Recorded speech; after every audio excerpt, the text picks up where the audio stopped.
Hey guys, Thomas Sicilo Jr. here, aka Mustached Tom, here to review Disney's live action adaptation of Beauty and the Beast. This is, of course, the adaptation of the animated movie. And I had heard good things about this movie, and I had heard bad things about this movie. So, I don't know, I didn't know how to go about going into this movie, but I watched it nonetheless. And I tried to, for the sake of this movie, try not to too heavily think about the original. I haven't seen the original in quite some time. So I think I was able to, I think that helped me with being able to enjoy this movie a bit more.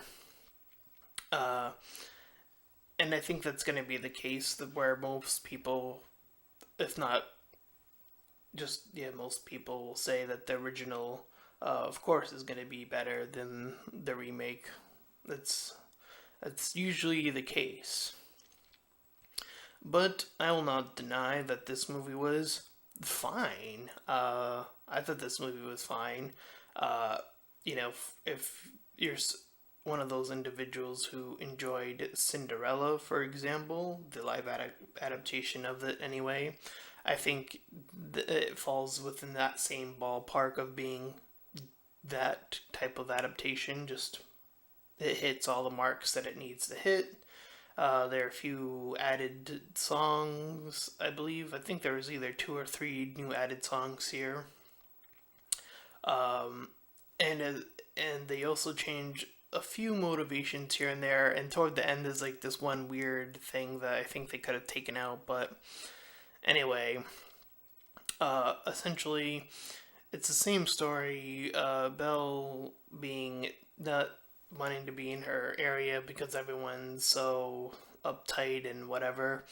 And then she comes across the Beast after the whole thing with their father.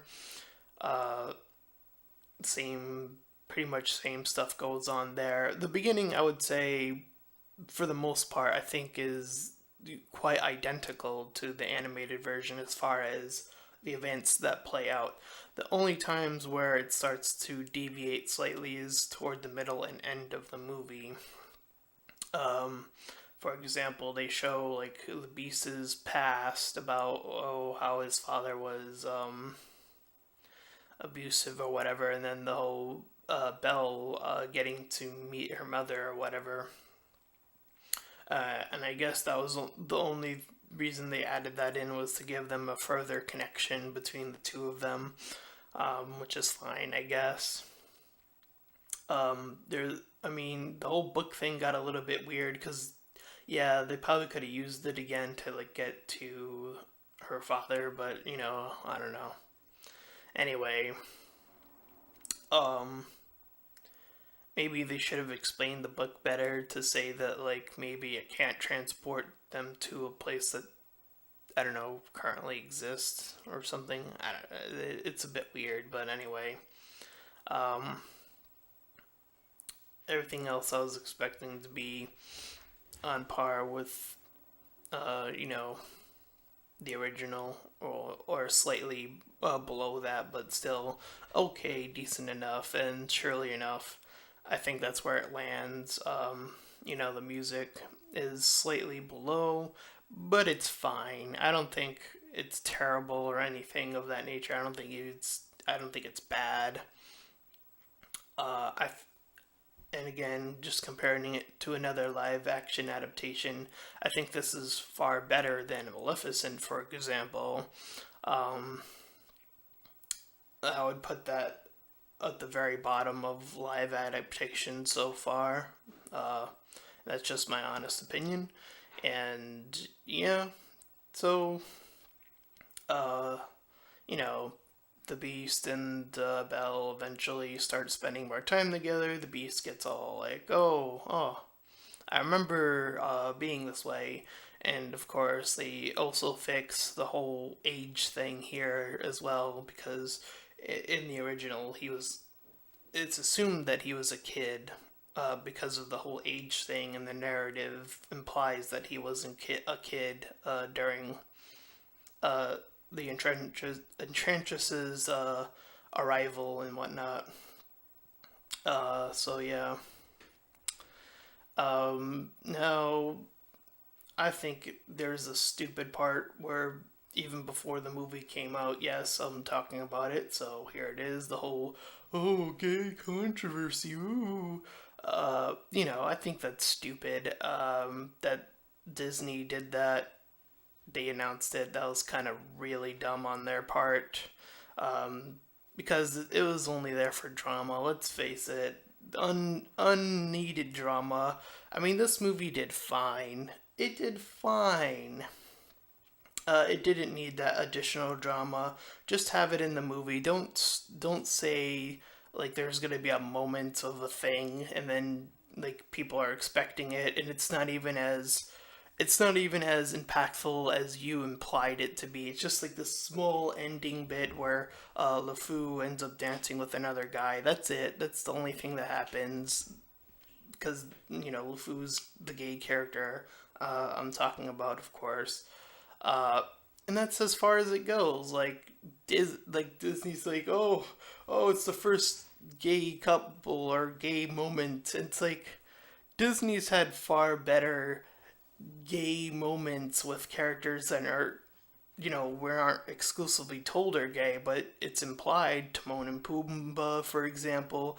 I think that's like a far superior way of just doing a thing and then like letting people figure it out. Just do that again. It'll be fine. You don't have to tell people. It's like, oh, you don't have. Again, it was a little bit dumb on Disney's part, but I'm like I said, it's totally fine. Disney made its money.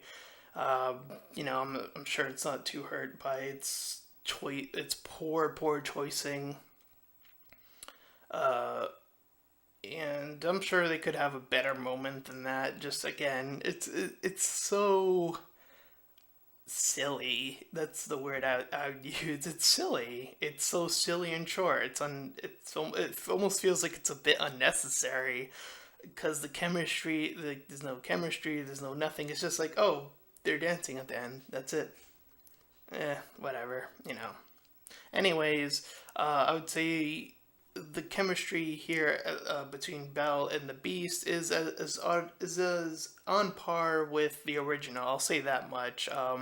They had the book thing going on. They had the parent thing going on. So they were able to connect on those levels pretty briefly. I mean, even in the original, let's face it, it's quite brief, at least from what I can remember from the original.